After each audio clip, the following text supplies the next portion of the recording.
Bapak Juliari. Presiden tampaknya tak bisa berlama-lama membiarkan 2 kursi menterinya kosong, ditinggalkan pemiliknya yang kini mendekam di rutan KPK. Penahanan mantan Menteri Kelautan dan Perikanan Edi Prabowo dan mantan Menteri Sosial Juliari Batubara dinilai menjadi momentum bagi Presiden Joko Widodo untuk merombak ulang kabinet.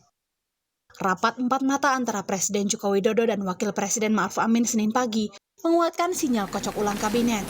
Dalam wawancara khusus di program Rosi beberapa waktu lalu, Presiden Jokowi menegaskan, perombakan kabinet bisa dilakukan kapan saja jika diperlukan tanpa ada beban. Memang tidak akan ada reshuffle dalam waktu dekat, Pak? Ya, bisa aja. Bisa aja minggu depan, bisa aja bulan depan, bisa aja tahun depan. Itu selalu jawaban Bapak, bisa aja. Bisa saja, kapan saja. Ya. Bapak sudah nggak ada, orang selalu berpikir bahwa begini, Pak Presiden tidak lagi memiliki keleluasaan mengganti menteri-menteri dari partai politik karena harus berkoordinasi dulu dengan para ketua umumnya. Nah, saya kira kalau memang tidak baik, ya saya akan bilang saya ganti. Saya biasa bicara seperti itu. Pada semua ketua umum. Dan beliau-beliau sudah tahu semuanya. Juga pada Ibu Mega. Semuanya. Tidak ada beban? Enggak. Untuk kebaikan negara ini saya kira semua akan saya lakukan. Komunikasi Presiden dan partai politik pendukungnya pun semakin intens.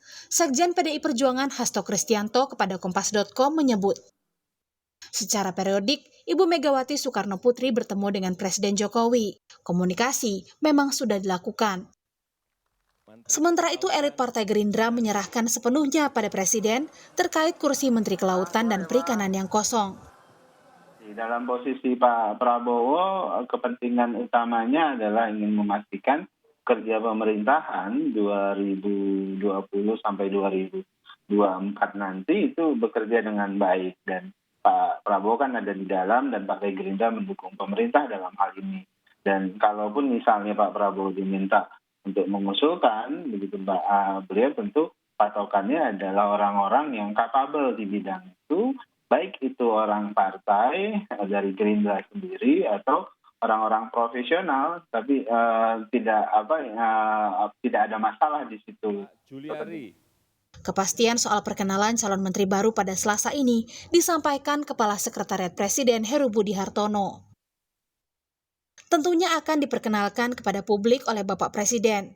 Waktunya menyesuaikan waktu Bapak Presiden, bisa pagi atau siang. Kata Heru Budi Hartono, Kepala Sekretariat Presiden, seperti dikutip laman kumparan.com. Rabu Pon 23 Desember 2020 diprediksi jadi hari pilihan Presiden untuk mengumumkan dan memperkenalkan jajaran menteri barunya. Pengumuman reshuffle di kabinet pada hari Rabu Pon tepat pada weton kelahiran Jokowi sebelumnya sudah beberapa kali terjadi dan diamini oleh kader partai pendukungnya.